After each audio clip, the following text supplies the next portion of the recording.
ಬೆಳ್ಳಂಬೆಳಗ್ಗೆ footpath ವ್ಯಾಪಾರಿಗಳು ಹಾಗೂ ವಾಹನ ಸವಾರರಿಗೆ ಪೊಲೀಸರು ಶಾಕ್ ನೀಡಿದರು. ತುಮಕೂರಿನ ಶಿರಾ ಸಿಪಿಐ ಮಂಜೇಗೌಡ ಅವರು ವ್ಯಾಪಾರಿಗಳಿಗೆ ಕ್ಲಾಸ್ ತೆಗೆದುಕೊಂಡಿದ್ದಾರೆ. ಸುಗಮ ಸಂಚಾರಕ್ಕೆ ಅಡ್ಡಿಯಾಗಿದ್ದ ಫುಟ್ಪಾತ್ ವ್ಯಾಪಾರಿಗಳ ತೆರವು ಮಾಡಲಾಯಿತು. ತಳ್ಳುಗಾಡಿ ವ್ಯಾಪಾರಸ್ಥರ ಜೊತೆ ವ್ಯಾಪಾರ ಮಾಡಲು ಬರುವ ವಾಹನ ಸವಾರರು ಎಲ್ಲೆಂದರಲ್ಲಿ ವಾಹನ ನಿಲ್ಲಿಸ್ತಾ ಇದ್ರು. ಇದರಿಂದಾಗಿ ಸುಗಮ ಸಂಚಾರಕ್ಕೆ ಅಡ್ಡಿಯಾಗುತ್ತಿತ್ತು. ಈ ಬಗ್ಗೆ ದೂರು ಬಂದ ಹಿನ್ನೆಲೆಯಲ್ಲಿ ಪೊಲೀಸರು ಈ ಕಾರ್ಯಾಚರಣೆ ಮಾಡಿದರು. ಸಾರ್ವಜನಿಕರ ರಸ್ತೆ ಒತ್ತುವರಿ ಮಾಡಿಕೊಂಡಿದ್ದ ಅಂಗಡಿ ಮಾಲೀಕರಿಗೂ ಇದೇ ವೇಳೆ ಪೊಲೀಸರು ಕ್ಲಾಸ್ ತೆಗೆದುಕೊಂಡರು. ಪೊಲೀಸರ ಅನಿರೀಕ್ಷಿತ ಕಾರ್ಯಾಚರಣೆಗೆ ವ್ಯಾಪಾರಿಗಳು ವಾಹನ ಸವಾರರು ಕಂಗಾಲಾದರು. ಪೊಲೀಸರ ಕ್ರಮದ ವಿರುದ್ಧ ಆಕ್ರೋಶ ವ್ಯಕ್ತಪಡಿಸಿದ ವ್ಯಾಪಾರಿಗಳು, ನಗರಸಭೆಯವರು ನಮ್ಮಿಂದ ಸುಂಕ ವಸೂಲಿ ಮಾಡ್ತಾರೆ, ಆದರೆ ಸೂಕ್ತವಾದ ಜಾಗ ನೀಡುತ್ತಿಲ್ಲ ಎಂದು ಆಕ್ರೋಶ ವ್ಯಕ್ತಪಡಿಸಿದರು.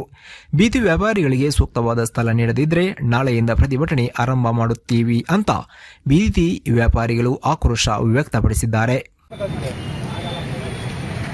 ಎಲ್ಲ ಮೀಟಿಂಗ್ ಕರೆದು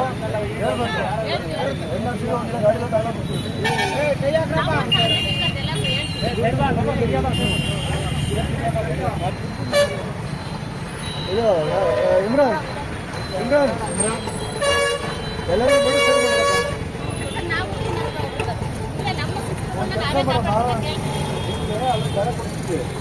ಸಿಕ್ಕಾಬಿಡಿ ಅಂತಿಬೇಕಾದ್ರೆ ಎಲ್ಲ ಬರ್ತಾರೆ.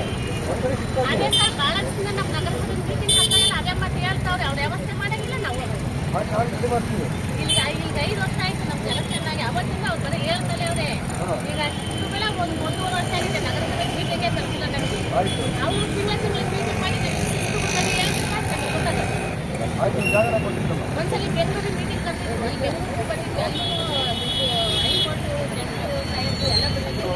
ಆವಾಗಲೂ ಮೀಟಿಂಗ್ ಮುಗಿಸ್ಕೊಂಡ್ಬಂದು ನಾವು ಇದೇ ಮಾಡಿ ಕೆಲಸ ಎಲ್ಲ ಹೇಳಿದವು. ನಮ್ಮ ಮಾತು ಮತ್ತೆ ಮನೆಗೆ 6 ತಿಂಗಳಿಗೆ ದುಡ್ಡು ಕೂಡ ತರ್ತಿದ್ವಿ. ಅದು ಓದಿದ್ವಿ ಮೀಟಿಂಗ್